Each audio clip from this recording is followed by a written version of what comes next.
রান্নার video share করার জন্য চলে আসলাম। বন্ধুরা সবাই কেমন আছেন? আমি ভালো আছি। এই যে দেখতে পেয়েছেন আমি চাল ভেজে নিয়েছি। চিনি গুঁড়া চাল লাল লাল করে ভেজে নিলাম। ভেজে কড়াইটা নামিয়ে রেখে আরেকটা কড়াই বসিয়ে দিলাম। বসিয়ে দিয়ে তেলে দিয়ে দিলাম 2টো শুকনা মরিচ আর 2 টুকরো দারচিনি। এখন দিয়ে দিলাম 2টা ছোট এলাচ, একটা বড় এলাচ, তেজপাতা, সাথে পরিমাণ মতো পাঁচফোড়ন। ভালোভাবে একটু ভেজে নিয়ে দিয়ে দিব আলুগুলো। আলুগুলো আমি আগে কেটে ধুয়ে রেখে দিয়েছি। এখন আলু ভাজবো। আলু ভাজার তেলে আমি দিয়ে দিলাম একটু আদা বাটা দিয়ে ভালোভাবে নেড়েচেড়ে লাল লাল করে আলুগুলোকে আমি ভেজে নিয়েছি। এরপর মশলা সম্বারে দিয়ে আমি আজকে জিরা, তারপর হচ্ছে আদা, ধনিয়া এগুলা সব বেটে নিয়েছি। সেটা আমি দেখাতে ভুলে গিয়েছি। ভালোভাবে কষিয়ে মাছের মাথা সাথে চাল, আলু ভালোভাবে আবার কতক্ষণ কষিয়ে নিলাম। কষিয়ে পরিমাণ মতো গরম জল দিয়ে দিলাম। আমি বলতেই ভুলে গেলাম যে আমি কি রান্না করতেছি। বন্ধুরা আমি মাছের মাথার মুড়ো ঘন্ট রান্না করেছি আজকে কাতল মাছের মাথা দিয়ে। সেই ইয়াম্মি হয়েছে। দেখতে যেরকম সুন্দর হয়েছে কালারটা, আমার তরকারিটাও সেই রকম স্বাদ হয়েছে। তো এই যে আমি দেখেন ভাতটা নিয়ে নিলাম, নিয়ে আমি মাছের মাথা দিয়ে মুড়ো ঘন্ট করেছি সেটাও একটু নিয়ে নিলাম। আমার খাওয়া একদম রেডি। এদিকে আমি করেছি পটল ভাজি। পটলটা এই যে ভাজতে দিয়ে দিলাম। পরিমাণ মতো তেল দিয়ে পটলটা ভেজে নিলাম।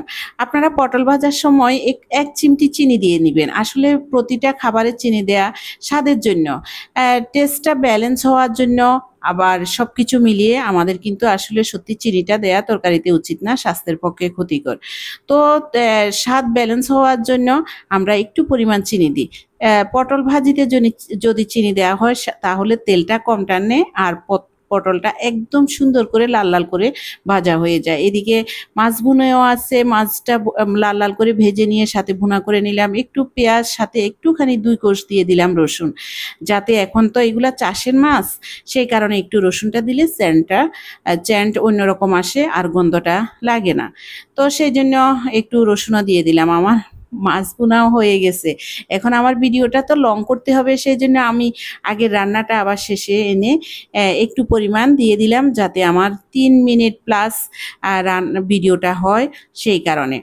যাই হোক আপনারা ভিডিওটা দেখবেন, আমার রান্নাটা কেমন হয়েছে। আমার ভিডিও দেখে লাইক কমেন্টস করবেন, সাথে থাকবেন।